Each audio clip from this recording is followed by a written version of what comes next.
We wish you a Merry Christmas. We wish you a Merry Christmas. I wish you a Merry Christmas and a Happy New Year. Hey, mo ma wo studio. Alase ni mi ire nko. Ẹ kú dédé àsìkò yìí ẹ̀yin ará mi nílé lóko lódò. Ẹ máa ní ó ṣe mí bí kí n máa ṣàkọrin lé. Because it is compliments of the season. It is that special season, Tawa, which is everybody man jollificate all around me. Man jolly. Lọ sílé ọ̀rẹ́, lọ sílé ẹ̀gbọ́n, lọ sílé àbúrò, lọ sí anywhere. Láti lọ ṣe kíni, láti lọ sọ ara, láti lọ, kí ọkàn kó ti ṣe kíni, kó wà relax. Kí ni mo wá fún yín lénìí? Tẹ́ bá ṣe ń lọ, tẹ́ ń bọ̀, ẹ kàn má máa fi gbogbo, ẹ má máa jẹ anything tẹ́ bá rí. Àwọn oúnjẹ tó yọ̀tọ̀ mi. Àwọn recipe tó ṣara lóore tó ń jẹ́ kí káwọn body yín gan sọ pé yes káre òun lèmi máa mú wá fún yín àkókò dandan kẹ́ lọ break the bank or go to the eatery ẹ lè ṣe ní 4 corners of your room kẹ́ fúnra yín ní that special treat ẹ̀yin àtàwọn ẹni tó wá kí yín àbẹ́yìn náà lẹ lọ kíyàn ní any special thing tó bá fẹ́ ṣe. So kí ni mo wá mú wá fún yín lénìí à ń pè yẹn ní peppered turkey chicken. Ẹ máa ní kí ni mo tún lé exactly láì dé ìnà pẹ̀lú ẹ jẹ́ kí n introduce yín sáwọn ingredients very small ni òun lélẹ̀ chicken wa rè á ti ṣàn dáadáa ẹ ní láti ṣàn chicken yín then turkey wa lélẹ̀ ṣètì gbogbo ẹ̀ ṣètì ní ẹ ti jẹ mixture yẹn rí ó máa ń ṣe kí ni ó máa ń ṣẹ̀ǹgẹ̀ so that's it á ti ṣàn dáadáa nísìnyí nǹkan tá a máa wá ṣe ni pé a máa wá ṣe chicken àti turkey wa lélẹ̀ àti ṣàn dáadáa òróró rẹ̀ curry paprika is very very optional any spices of your choice lẹ́nu lò sí recipe nǹkan tí mo fi like ẹ̀ nìyẹn any spices bóyá rosemary ni o bóyá any kind of spices but anything tẹ́ bá fẹ́ máa ṣe máa ring ẹ̀ ìwọ̀ntúnwọ̀nsì ni o spices kan ló ń jẹ́ kó ń jẹ́ dùn dáàbò any kind of spices lọ́jà ẹ rà tẹ́ bá dẹ̀ máa wá lò very very stitching so curry paprika Isebe ọ̀pọ̀lọpọ̀ àlùbọ́sà yẹ ẹ̀sẹ̀ máa ní ìdẹ̀ǹsì àti rodo nìkan tani mo ti pè ní peppered then Adun Obe àti Thyme. Báwo la ṣe ń ṣe a máa marinate chicken àti turkey wa tó bá jẹ́ wò like turkey mo rí turkey má bẹnu jẹ́ jù try láti lo ordinary chicken tó bá yẹ pé wò dẹ̀ like chicken turkey lo like try láti lo any kind of protein of your choice but eléyìí nǹkan tá a fi pè é ni pé chicken peppered chicken turkey àbí peppered turkey òun ni a pè é so ẹ ti mọ nǹkan tí ẹ gbọ́dọ̀ lò nìyẹn láti protein tẹ gbọ́dọ̀ lò so now a máa bẹ̀rẹ̀ lóní pẹrẹu ẹ jẹ́ ká kọ́kọ́ mú Adun Obe ẹ jẹ́ ká bẹ̀rẹ̀ lórí pẹrẹu ẹ máa mú Adun Obe seasoning ẹ máa ṣe kí ni ẹ fọwọ́ pò dáadáa ṣóyé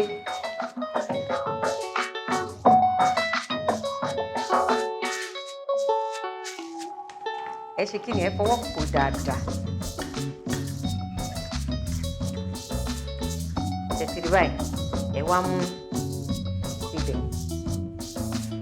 tẹ bá ti lo Adun Obe lálákọ̀ọ́kọ́ ẹ máa mọ òdiwọ̀n o kẹ́ tó fi Isebe sí because Adun Obe náà nínú Isebe nínú Adun Obe èròjà tó fi ń ṣe náà sauce wà nù ẹ̀ tó ti yẹ tí gbogbo ẹ̀ má lọ jà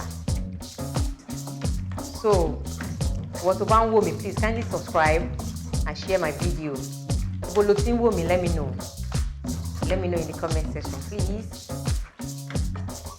then níbo lẹ ti ń ṣe holiday yìí ṣé kí n wá kí yín then curry lélẹ̀ a máa fi déńbé sí pé mi gbẹ kó má máa ṣe mẹ̀mẹ̀ṣẹ̀ then paprika lélẹ̀ a máa fi kí ni déńbé náà sí then thyme gbogbo ẹ̀ náà déńbé ni ṣó yẹ yín báyìí a máa wá rọra fi ọwọ́ máa fi ṣe báyìí gbogbo nǹkan tá à ń ṣe sódà gbogbo sọ́ọ̀sì yẹn gbogbo àwọn spices yẹn á ṣe kí ni á wọnú ẹ̀ dáadáa á dùn dáadáa ṣóyé kébù so that's it a máa wá rọra ta líru òyìnbó ìyẹn òróró vegetable ẹ̀ máa ní mo ṣeré jù bẹ́ẹ̀ ni o kí èèyàn wà ní kitchen kó máa dédé. I'm okay, cooking is always tiring sometimes, but at least but if I get in here now. So she actually put more of Ororo díẹ̀ pa because chicken no mas Ororo jáde, talking on it. So wọ́n bá náà ni. Kí la máa wá ṣe ń sìn yìí, ẹ̀yin pé mi ti tanná sí gas. Yes, mo mọ̀. Eléyìí báyìí. What is this? Festive period. A máa ṣe kí ni? Tẹ́ bá mọ̀ pé ẹ ní nylon yìí, ẹ make sure láti dé pot yìí àbí ẹni ike kẹ́ cover dáadáa. Ó wà òkè kẹ́ wá gbé sínú fridge. Àbí tẹ́ bá mọ̀ pé ẹ fẹ́ gbé sínú bẹ́ẹ̀ ní luxury time yẹn, tẹ́ bá máa gbé sínú fridge, ẹ dúró bí like maybe 20 to 30 minutes. Tó bá jẹ́ kẹ́ ẹ wá fẹ́ ẹ fẹ́ gbé sínú fridge, ẹ gbé sẹ́gbẹ̀ẹ́. So yẹn ẹ fi left for like maybe 1 hour or so that a ṣe kí ni a wọnú ẹ̀ dáadáa, a marinate dáadáa. Fridge is just to hasten the marinating. But tẹ́ ẹ bá fẹ́ gbé sínú fridge, ẹ kàn ṣe báyìí, kẹ́ gbé sẹ́gbẹ̀ẹ́, kẹ́ fi yẹn ṣe gbogbo àwọn nǹkan tí ó kù tẹ́ bá fẹ́ ṣe. But ní báyìí, ẹ jẹ́ ká dúró bí like 25 minutes èmi fẹ́ gbé sínú fridge, ṣó ti yé yín. So after that, màá wá padà wá, àwa mọ nǹkan tí a máa ṣe next. You know I love you guys.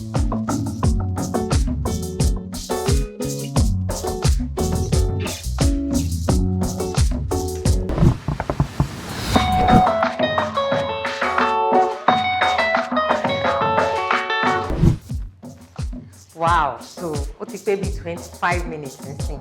Mo jẹ́ kó ṣe kíni. Ouch, ó tutù. Mo jẹ́ kó tutù dáadáa nísìn. Mo wà so sure pé ó ti ṣe kíni. Ó tutù. So ní báyìí nǹkan tí màá ṣe ni pé màá rọra add àlùbọ́sà díẹ̀. Màá rọra add ẹ̀ ní bíntín ni o. So nísìn mo ti fi àlùbọ́sà sí ẹ̀dẹ̀ mọ́pá ti fi àwọn seasoning sí láti ilẹ̀. Mo fi Corry, Thyme, Adun Obe, Isebe, paprika, mo ti fi marinade àti gbé sínú fridge àti gbé padà. So fún ìwọ tó ṣe enjoy mi ni. So now tó bá dẹ̀ gbé sínú fridge, you can just step it aside for like 15 or 20 minutes. Kókó wọnú ẹ̀ ní káwọn sauce yẹn wọnú that's all. So nísìn mo fi àlùbọ́sà sí. Nǹkan tí màá wá ṣe next ni pé màá wá tanná sí.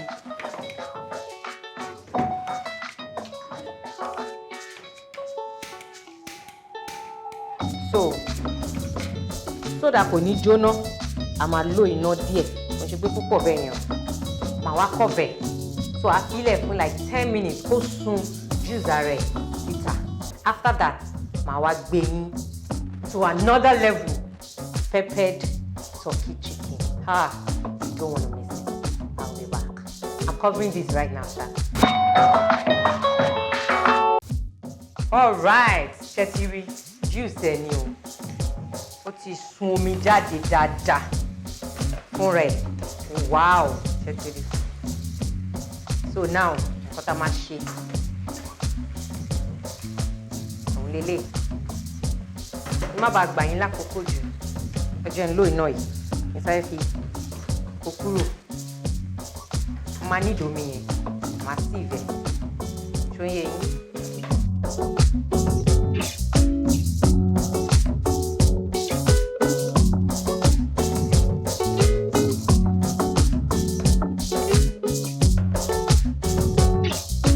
So now, ẹ jẹ́ kí n sieve omi, ṣe ti rí omi chicken àti turkey yẹn ni mi add anything sí àti bá ṣe marinade àti àlùbọ́sà tó ti yé ni àwọn lọ sun omi jáde fúnra wọn.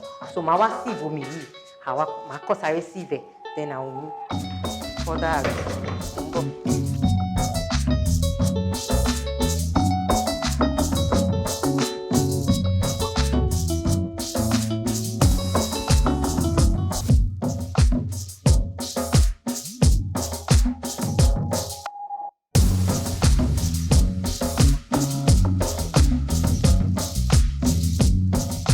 So mo ti sieve omi yẹn, ṣé ti rí omi turkey àti chicken wà lélẹ̀, very very rich, ó rich bàjẹ́. I wish you can taste it. So now nǹkan tí mo fẹ́ ṣe nísìnyí pé a máa wá da òróró léná.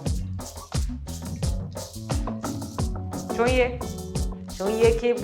kébù deep frying gangan ni kíní máa ń fine, so you need plentiful oil. So now ẹ mọ̀ bá ṣe máa ń ṣe now, just add it onion. Ẹ jẹ́ kó sauté dáadáa nínú ẹ̀, kó sẹ̀ngẹ̀mẹ̀ngẹ̀, kó marry ẹ̀ dáadáa. Then we continue. ṣóyé.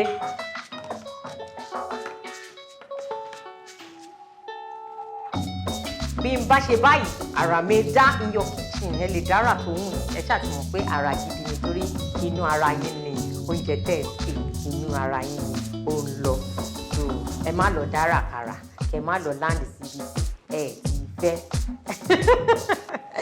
ẹ má dà mí lò so ẹ jẹ́ kó sọ̀tẹ̀ dáadáa kó gbóná dáadáa tó bá ti gbóná sìn a máa kó àwọn chicken, turkey, makushi, afẹ́jẹ́ kó golden brown. Ká tó wá proceed. Ta fi fẹ́ pè ní nǹkan tó dé ta fi ń pè ní peppered chicken turkey. Ẹ má bá mi ká lọ. Ẹ má bá mi ká lọ. Àti pé tẹ́ bá fẹ́ mọ bó ṣe ń sí chicken yín àbí turkey yín tẹ́ bá fẹ́ yẹ kó dùn dáadáa. Ẹ try láti tẹ́ bá ti season ẹ̀ tán ẹ gbé sẹ́gbẹ̀ẹ́.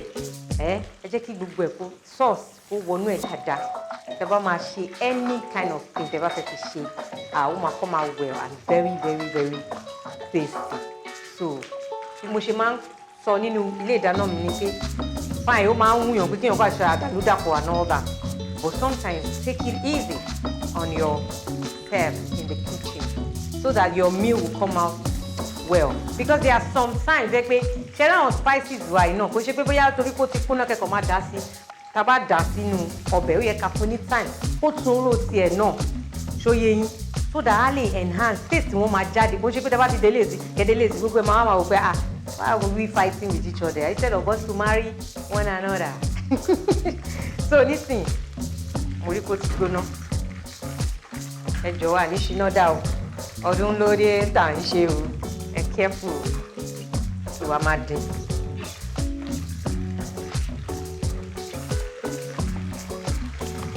Ẹ kó ṣe kí ni kó golden brown kó golden brown ẹ rọra o ẹ má jẹ́ ó tọ́jú.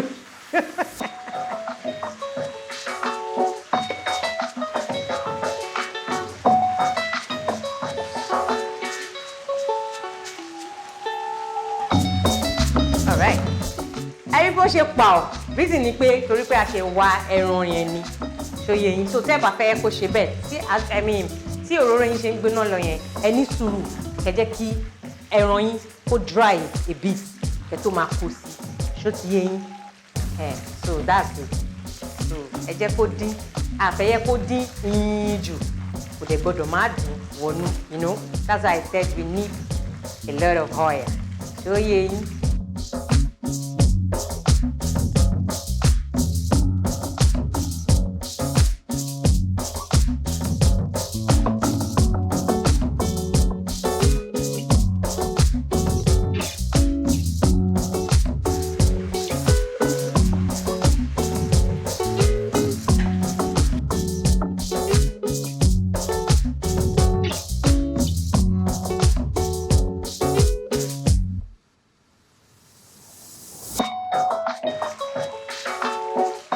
Wow, Setiri.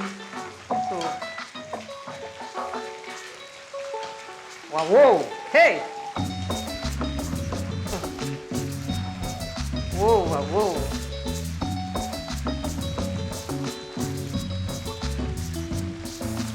All for you guys. And money all for yourself. Let me do about my job. But you know what? You will learn one or two things. So, go share every time. When you're watching, go through my channel. Finger foods, I want little meals. They take bagbara and all that. So you get. Oh, I know it. That's it. Entertain around already. I be any little hangouts. You know, all those kind of nice meal finger foods. They legit. Oh, I need in the channel me. By the way, why haven't you subscribed? Please tell me one reason. For mommy now. I love to see you in my page. Should get a turn on notification bell so that if you are online, you guys will see me. Compliments of the season. Bulletin woman. Where are you watching from? So like I said, me if I ding bang so I think I'm okay with this consistency. like this. Just again, so the carora mawa.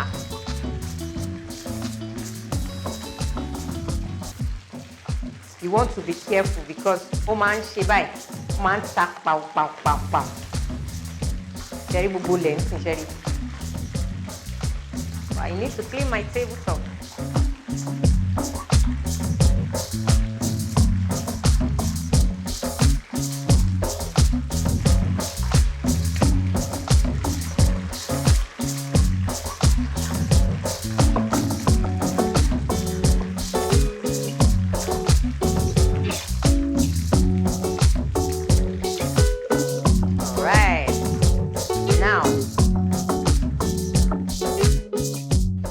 Mo ti dín mo wá nínú òróró yẹn àwa ṣe ẹ ti rí kékeré la ṣe sí nǹkan òróró tí mo ṣe yẹn ta quantity atarodo yín ló máa determine tí atarodo yín bá pọ̀ jù báyìí lọ ẹ jẹ́ kó òróró yín kó gbé pẹ́lí díẹ̀ tó yẹ yín kò tún gbọ́dọ̀ máa ṣe mẹ̀ṣẹ̀mẹ̀ṣẹ̀ lọ́wọ́ ṣe mọ̀ pé mo sọ fún yín pé chicken àti turkey wa àwọn náà ní òróró tiẹ̀ ní ara so báwo la ṣe ń ṣe òróró yẹn ti gbóná ẹ̀yin náà mọ̀ already ṣe jẹ́ ká wá fi onion sí i. It's beautiful. A máa sauté ẹ̀ dáadáa ẹ jọ̀ọ́ ẹ má máa rush oúnjẹ yín like I said especially onion and òróró wọn láì kọ́ máa bára wọn jà.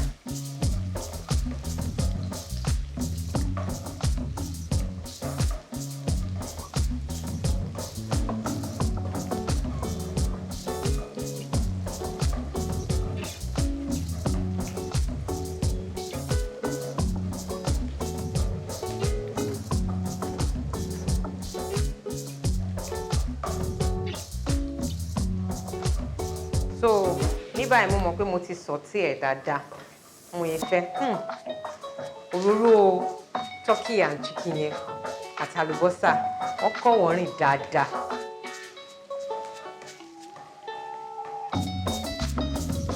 So nǹkan tí màá kọ́kọ́ ṣe ni màá ra little Corry. Ẹ má gbàgbé pé a ti marinate chicken and turkey wa o. So ìwọ̀ntúnwọ̀nsì ni o. So ẹ ti rọra rí little wọ̀ntúnwọ̀nsì sí mi. Iṣẹ́ ìsìn yẹn ti parí nìyẹn. Then thyme kékeré, paprika níwọ̀nba. Ẹ máa wá máa sí ẹ̀ báyìí. Ọmọ, this aroma is ngamengayin. Tó yé bẹ́ẹ̀ yẹn. So the next thing tó máa wọnú ẹ̀ báyìí òun ni atarodo wa, just ordinary rodo. Scotch bonnet pepper ló ń pè. Ẹ bá ṣe ń jẹ rodo sí dáadáa ni.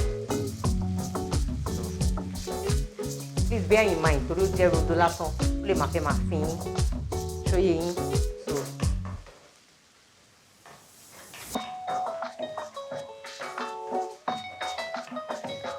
Ẹ máa ṣe kí ni ẹ máa stir fry ẹ̀ dáadáa.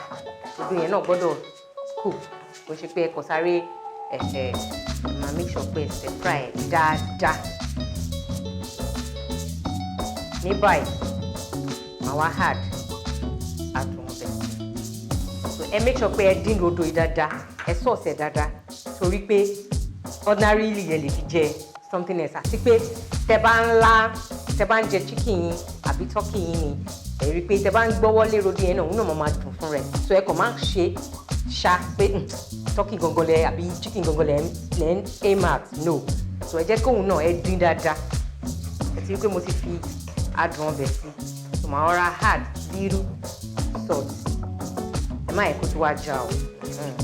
So màá wá stir fry ẹ̀ dáadáa. Oh wow, this is looking beautiful. Looking so beautiful. Àti Adun Obe o, àti Isebe o, gbogbo ẹ̀ ti marry dáadáa. Rodo yẹn rí ojú ẹ̀. Ìgbà tẹ máa kọ́kọ́ da rodo yẹn sí pé tẹ bá kọ́kọ́ fẹ́ mọ̀ pé rodo yẹn ti dín dáadáa. Ẹ máa rí pé tẹ bá kọ́kọ́ fẹ́ da rodo sí ó máa ha lọ, ojú ẹ̀ máa sharp gan. But tó bá ti ń dín lọ, àwa máa cool down. Ẹ ti rí. So that way you know that your rodo is ó ti dín dáadáa sí wa wò. Kò ní gbóná jù, kò ní hot ní jù.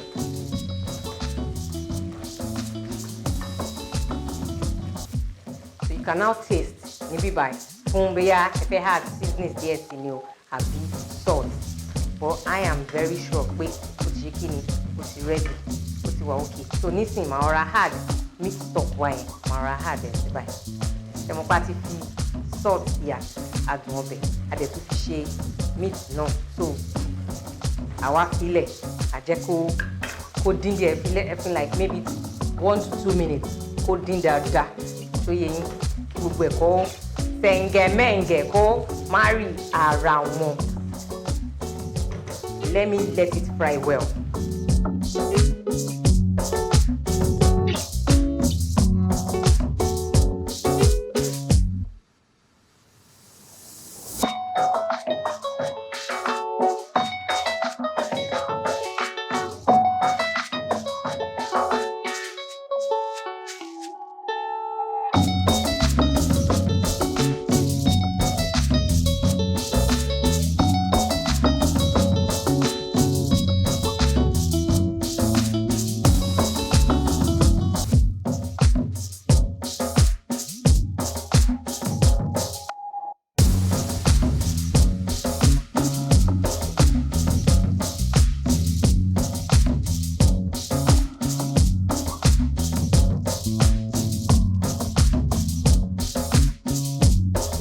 After it's ready, Ororo and my label. So now I'm 100% sure. Wow, hey, isn't this beautiful? After I go, hey,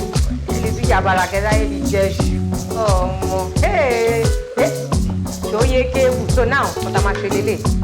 Mawa, Teba Lomo Wewe, Eliora, Isebe, saying, Bonibai.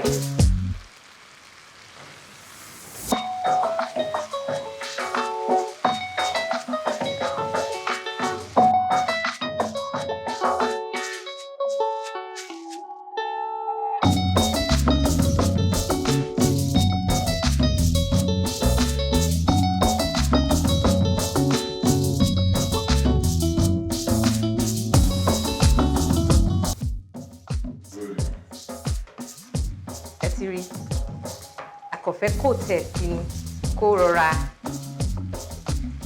juice mo. So, teba fish and teba like white vinegar, you can actually add it little. Teba dem okwe fenye, awon mi man shebe. Moi, I really do not like it. Show ye. But teba okwe fe nibe, you can add cooking wine there. You are top it. But Ororo because of the only shaking mono dear no cooking wine.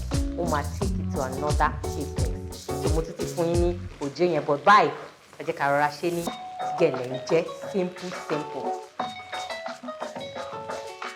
Now add the last onion just for garnishing. So in teba fair any other garnish. So, if you have any other garnish, bear in mind, don't finger, indeed, later on you buy, sneeze, so that's it. So pano buy, you can cover it, or you can just leave it like that. Cocoa, steam, onion. After that, we start.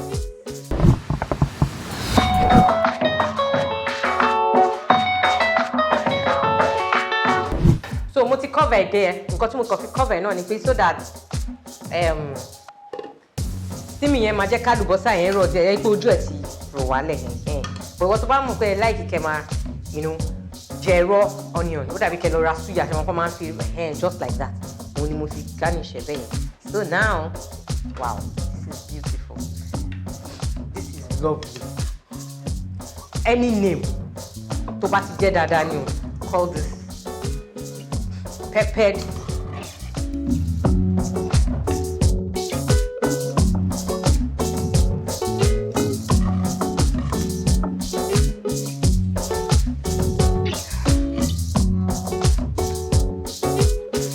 okay.